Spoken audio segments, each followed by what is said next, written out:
प्रपूर्वगौ पूर्वजौ चित्रभानो गिरा वासं सामि तपसा ह्यनन्तौ दिव्यौ सुपर्णौ विरजौ विमानौ अधिक्षिपन्तौ भुवनानि विश्वा हिरण्मयौ शकुनी साम्परायौ नासत्यदस्रौ सुनसौ वैजयन्तौ शुक्रं वयन्तौ तरसा सुवीम्ना वधिव्ययन्तावसितं विवस्वतः ग्रस्तां सुपर्णस्य बलेन वर्तिकाम् अमुञ्चतामस्विनौ सौभगाय तावत् सुवृत्तौ अनमन्तमायया वसत्तमागा अरुणावुदावहन् षष्टिश्च गावः त्रिशतश्च धेनवः एकं वत्सं सुवते तं दुहन्ति नानागोष्ठा विहिता एकदोहनाः तावस्विनौ दुहतौ घर्ममुख्यम्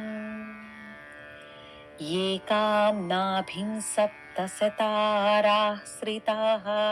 प्रधिष्वन्या विंशतिरर्पिताराः अनेमिचक्रं परिवर्तते अजरं मायास्विनौ समनक्ति चर्षणी एकं चक्रं वर्तते द्वादशारं षण्णाभिएकाक्षमृतस्य धारम् अस्मिन् देवाधिविश्वे विषक्तास्तावस्विनौ मुच्यतो मा विषीदतम् अस्विना बिन्दुममृतं वृत्तभूयो तिरोधत्तामस्विनौ दासपत्नी हित्वा गिरिमस्विनौ गामुदाचरन्तौ तद्वृष्टिमह्ना प्रस्थितौ बलस्य युवां दिशो जनयथोदसाग्रे समानं मूर्ध्नि रथयानं वियन्ति तासां यातमृषयो अनुप्रयान्ति देवा मनुष्याः क्षितिमाचरन्ति युवां वर्णान् विकुरुथो विश्वरूपान् ते अधिक्षिपन्ते भुवनानि विश्वा ते भानवोऽप्यनुसृताश्चरन्ति देवा मनुष्याः क्षितिमाचरन्ति तौ न सत्यावस्विना वामहे वां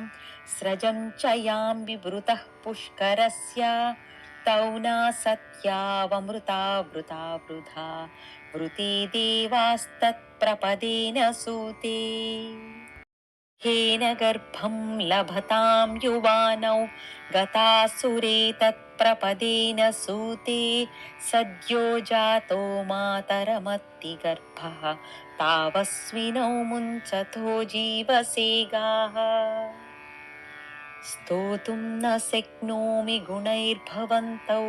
चक्षुर्विहीनः पथि सम्प्रमोहः दुर्गेऽहमस्मिन् पतितोऽस्मि कूपे युवां शरण्यो शरणं प्रपद्ये।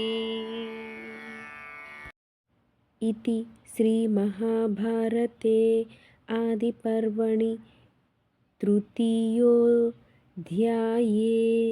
अश्विनीस्तोत्रं सम्पूर्णम्।